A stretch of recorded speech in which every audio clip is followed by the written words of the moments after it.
우선 1절을 좀 보십시다. 1절까지, 1절서부터 3절까지 보면 사실 하나님의 심판에 관한 내용이에요. 근데 뭘 심판하는가를 잘 보시기 바랍니다. 레바논아 네 문을 열고 불이 네 백향목을 사르게 하라. 자, 앞을 좀 보시기 바랍니다. 여기 레바논 백향목 아주 유명한 나무죠. 저는 이 숲을 직접 가본 적이 있습니다. 우리 코로나 전까지는 중동 선교의 일환으로 시리아 난민들이 넘어와 있는 레바논을 우리 청년들과 함께 정기적으로 다니곤 했습니다. 그 난민촌 사역을 마치고 이제 비행기를 타기 위해서 공항으로 가다가 안내하시는 분이 여기 길목에 레바논 숲이 있대요. 그 백향목 숲. 그 레바논이 조금 이렇게 높은 위치에 있는 지역입니다. 그러면 가는 길에 시간도 좀 여유가 있고 하니까 그 백향목 숲을 좀 가서 보자고. 이 차를 잠깐 세우고 이제 맨몸으로 백향목 숲을 들어갔는데 나무 하나가 이게 손으로 잴 수 있는 아름드리 정도가 아니에요. 어마어마한 크기의 나무가 어쩜 그렇게 곧곧 똑바르게 하늘을 향해 치솟았는지, 그리고 열매가 이상하게 과일은 아닌데 그 위에 열매가 하나 달렸더라고요. 전부 하늘을 향해 이렇게 났어요. 신기하죠? 백향목. 근데 거기가 물어보니까 지중해를 기준으로 해서 해발 2,000m가 넘는 고지대예요.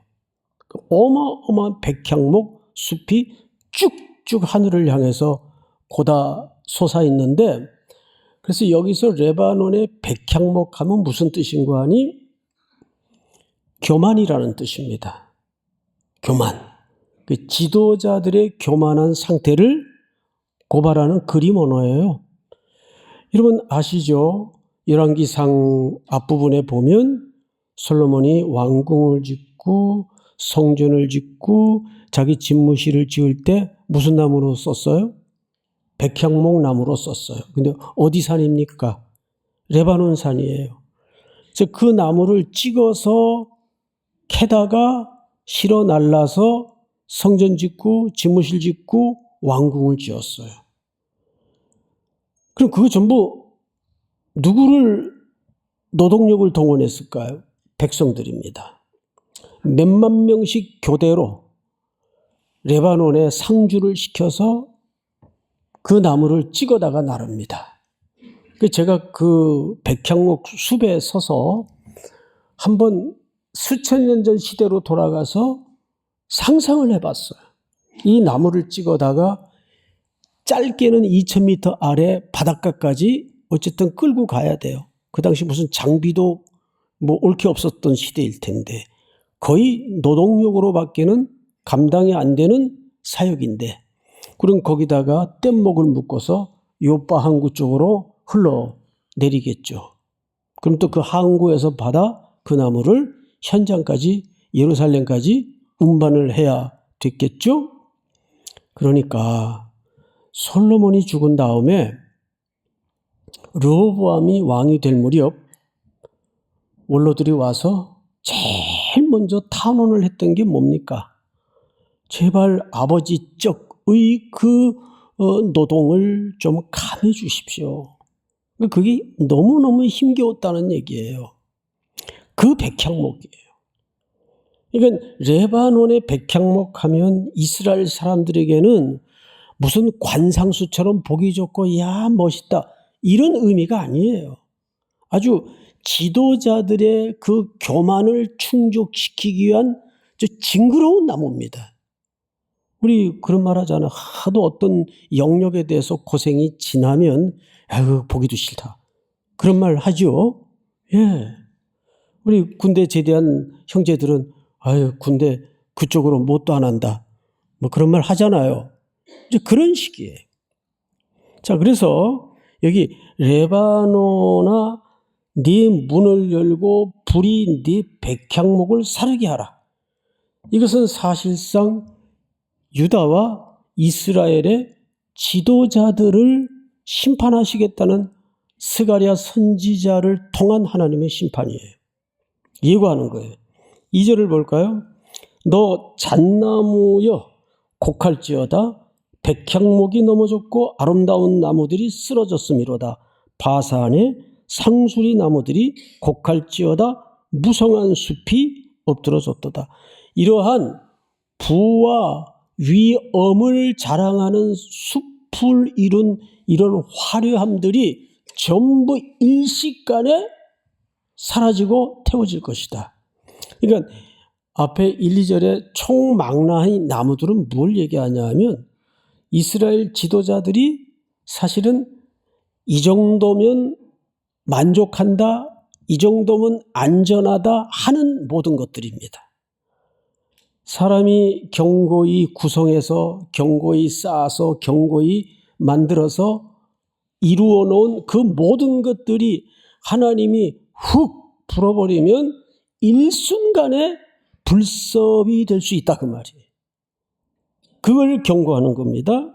자, 그리고 나서 4절부터는 5절까지 스가랴 선지자에게 하나님이 역할을 맡겨요. 그러니까 우리 역할극이라는 거 있죠. 역할극을 맡깁니다. 성경에 보면 종종 예레미야도 그 역할을 했었지만 선지자라는 존재는 그 시대의 아이콘 같은 존재입니다. 그래서 그 선지자에게 지금 이 시대를 정확히 읽어낼 수 있는 어떤 퍼포먼스를 맡길 수가 있어요. 그러한 의미를 담은 역할을 스가랴 선지자에게 맡기는데 어떤 역할을 맡기는가 보십시다. 여호와 나의 하나님이 이르시되 너는 잡혀 죽을 양떼를 먹이라. 양떼를 먹이는 목자의 역할을 맡깁니다. 근데 양떼가 어떤 양떼예요? 곧 잡혀 죽을 양떼예요. 그 양떼를 먹이는 목자의 역할을 스가랴에게 하나님이 명하십니다. 이거 하나의 역할극입니다. 시대를 위한. 자, 5절을 보십시다. 세 종류의 목자들을 소개하는데 사들인 자들은 그들을 잡아도 죄가 없다 하고 무슨 얘기냐 하면 양떼를 사다가 잘 먹이고 길러야 되는데 사들인 자들은 그걸 양을 잡아먹어요. 죽여서. 이런 종류의 목자를 소개해요. 이 전부 지도자들의 죄를 고발하는 설명들입니다. 그림 언어들입니다. 두 번째 목자의 상태를 보십시오. 판자들은 말하기를 내가 부요하게 되었은즉 여호와께 찬송하리라. 양을 팔아먹고는 그 챙긴 돈을 주머니에 불룩히 넣고 하나님 내게 은혜를 주셔서 감사합니다. 양을 팔아먹고 양의 유익을 생각하는 것이 아니라 이익을 생각하는 거예요. 자기 주머니의 이익을 생각하는 이 파렴치한 지도자들이 당시 그래서 미가서를 보면 미가 선지자가 뭐라 그랬어요? 이런 얘기를 했어요. 이에 물면 평화를 외치지만 다시 말해 먹을 것을 입에 선지자들에게 물려주면 축복합니다. 복 받을 겁니다. 근데 물 것을 주지 않으면 전쟁을 준비하고 저주를 선언하는구나. 이게 이 시대의 그림이에요. 근데 여러분 종교 상황에서 이런 그림들이 사실 오늘날에도 존재합니까 안 합니까? 존재한단 말이에요. 헌금 많이 하면 하나님께서 집사님 복 주실 겁니다. 헌금 조금 하면 그렇게 하나님 앞에 인색하니까 맨날 사는 모양이 그 모양이지. 이거 그래도 몇 번만 한번 들어보세요. 가스라이팅돼요. 이런 것도. 오늘날에도 이런 아류의 신앙들이 존재한다 그 말이에요. 여기서 세 종류의 목자를 소개하는데 첫째는 양을 사다가 그냥 잡아먹어요. 양을 잘 풀을 뜯기고 키워서 할 생각은 안 하고. 두 번째는 그 양을 팔아요. 그 자기 주머니만 챙기는 거예요. 양을 팔아서. 마지막 세 번째 목자의 모습을 보십시다. 그들을 불쌍히 여기지 아니하는도다. 목자의 마음속에는 백성들에 대한 긍휼과 자비가 없어요. 그러니까 그런 짓들을 하는 거예요. 양을 사다가 잡아먹고 양을 불쌍히 여기지 않으니까 그냥 팔아가지고 자기 주머니만 채우는 이런 목자들이 활개를 치는 그 양을 그냥 숫자로만 생각하는 이 지도자들. 여기서 목자는 지난주에 말씀을 드렸죠. 정치, 경제, 영적인 모든 지도자들을 총망라하는 표현이 목자들이라고 표현합니다. 이 세 종류의 목자를 소개해요. 자, 그런데 6절로 넘어갑니다.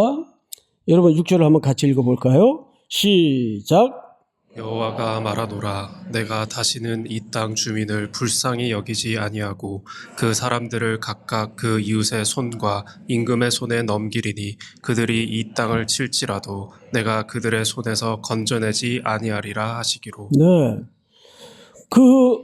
그러한 세 종류의 목자가 존재하는 시대를 향해서 하나님이 말씀하시는 거예요. 첫째는 내가 다시는 불쌍히 여기지 않겠다. 또 그들이 이웃에 넘어가도 그들의 임금에서 손에서 건지지 않겠다. 이 땅을 칠지라도 내가 그들의 손에서 건져내지 아니하리라. 이건 딱 한마디로 뭘 하시겠다는 얘기입니까? 그냥 버려두겠다. 육이 제일 무섭잖아요. 그들의 상실한 마음대로 내어버려 두는 것이 진짜 재앙입니다. 내가 하나님 앞에 죄를 물 먹듯 밥 먹듯 먹고 마시는데도 하나님이 건들지 않으면 진짜 그거는 재앙 중에 있다고 봐야 정확합니다. 그래서 버려두겠다. 지금 이스라엘이 그 지경까지 갔어요. 7절 내가 잡혀 죽을 양떼를 먹이니 참으로 가련한 양들이라. 내가 막대기 둘을 취하여 하나는 은총이라 하며 하나는 연합이라 하고 양떼를 먹일세. 자, 이제 여기서부터 아주 중요한 이제 이야기가 시작이 됩니다. 하나님이 스가랴 선지자에게 양떼를 치는 목자의 역할을 맡겼어요. 근데 스가랴 선지자는 잡혀 죽을 양떼를 먹이는 역할을 맡았습니다. 근데 여기 또 보니까 7절 끝에 막대기 둘을 준비한대요. 근데 막대기 하나의 이름은 은총이라는 막대기고 하나의 이름은 무슨 막대기예요? 연합이라는 막대기라. 그리고 그 막대기로 양떼를 먹일 거래요. 그럼 이제 희망의 조짐이 좀 보인다. 기대를 가지고 성경을 읽었더니 웬걸? 더 참담한 내용이 이어서 나옵니다. 8절 한 달 동안에 이거는 한시적인 시간을 얘기하는 거예요. 한 달 동안에 내가 그 세 목자를 제거하였으니 세 목자는 어떤 목자? 앞에 세 종류의 목자 기억하시죠?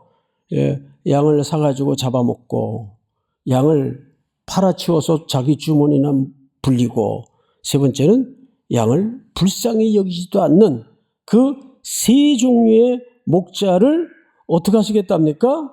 제거하였으니 이는 내 마음에 그들을 싫어하였고 그들의 마음에도 나를 미워하였습니다. 그 지도자들은 하나님 미워해요. 그러니까 나도 그들에게 이제 관심 없다. 그리고는 9절 우리 전체 한번 같이 읽읍시다. 9절 시작. 내가 이르되 내가 너희를 먹이지 아니하리라. 죽는 자는 죽는 대로 망하는 자는 망하는 대로 나머지는 서로 살을 먹는 대로 두리라 하고. 그냥 망하는 자는 망하는 대로 두고 그냥 죽는 자는 죽는 대로 두고 피차 살을 뜯어서 서로 물어 뜯어가지고 서로 죽이고 서로 죽는 그런 광경도 내가 그냥 두겠다. 손대지 않겠다. 이게 유기의 끝장입니다. 절정입니다. 그래서 로마서 1장에도 보면 인간의 가장 참담한 광경이 뭐죠? 그들의 상실한 마음대로 두는 거예요. 거기에는 온갖 인류가 저지른 죄악들이 쭉 백화점식으로 열거되어 있어요. 하나님이 그대로 두는 거예요. 근데 하나님이 회복하겠다고 하면 손대기 시작하는 거예요. 근데 손 안 대고 그냥 그대로 두는 거예요. 저는 이 시대가 그렇게 될까 봐 제일 두렵습니다. 자, 그런데 11절을 좀 볼까요? 10절. 이에 은총이라 하는 막대기를 취하여 어떻게 했습니까? 꺾었으니 이는 모든 백성들과 세운 언약을 폐하려 하였음이라. 앞을 보십시다. 첫 번째 막대기가 이름이 뭐였죠? 근데 그 은총의 막대기를 꺾어버려요. 이거 왜 꺾지? 그걸로 양떼를 먹이려고 만드신 막대기였을 텐데 꺾어버려요. 그런데 이 지도자들의 상태를 보니까 더 이상 희망이 없다는 것을 하나님이 보시고 나도 이제 이들을 포기하겠다. 그들 앞에서 그 은총의 막대기를 꺾어버려요. 언약을 폐기한 거예요. 더 이상 이제 너하고 나하고는 관계가 없다. 언약 백성들 아닙니까?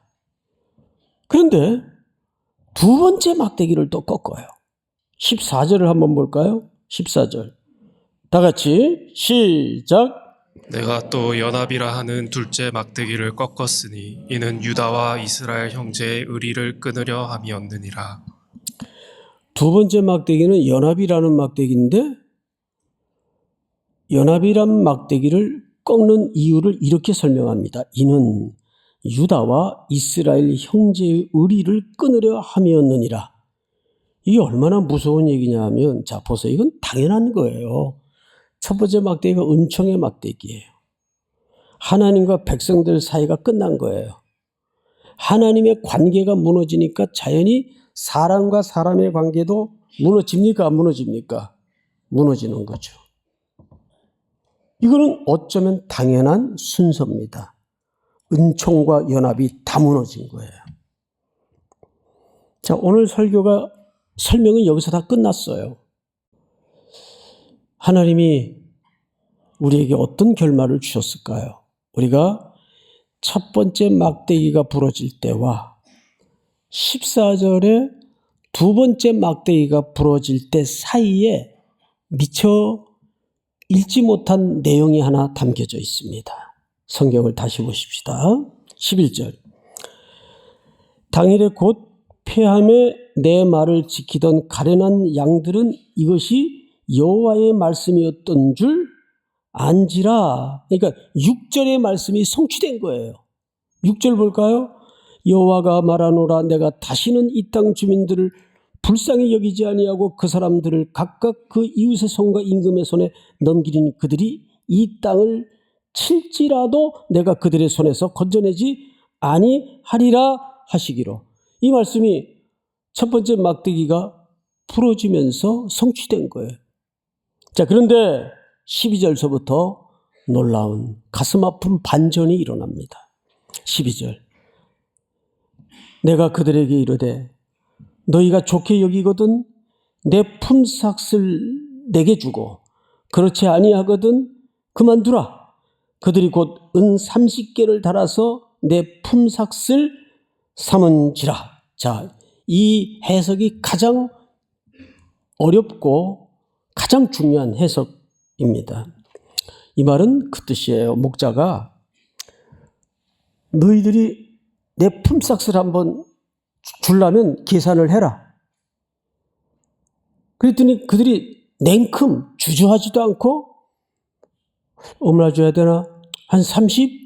은 30을 딱 달아서 목자에게 주어요. 성경을 다시 보십시다. 13절. 여호와께서 내게 이르시되 그들이 나를 헤아린 바, 나를 계산한 바 그 삭을 토기장이에게 던지라 하시기로 내가 곧 그 은 30개를 여호와의 전에서 토기장에게 던져지고, 무슨 얘기냐 하면 이걸 쉬운 번역으로 한번 다시 읽어볼까요? 띄워주세요. 나에게 삭슬 주고 싶으면 주고 주기 싫으면 주지 마라. 주든지 말든지 너희들이 알아서 해라 그 말이에요. 그러자 그들은 나에게 은돈 30개를 주었다. 다음 절. 여호와께서 나에게 말씀하셨다. 그 돈을 옹기장이에게 던져버려라. 그들은 내가 그만큼밖에 가치가 없다고 생각했던 것이다. 그래서 나는 여호와의 성전에서 그 돈을 옹기장이에게 던져버렸다. 토기장이에게 던져버렸다. 무슨 얘기냐면, 여러분, 목자요 참되신 하나님이 은 30으로 계산될 수 있는 분입니까? 근데 우리는 늘 그런 식으로 신앙생활을 하나님과 거래해요.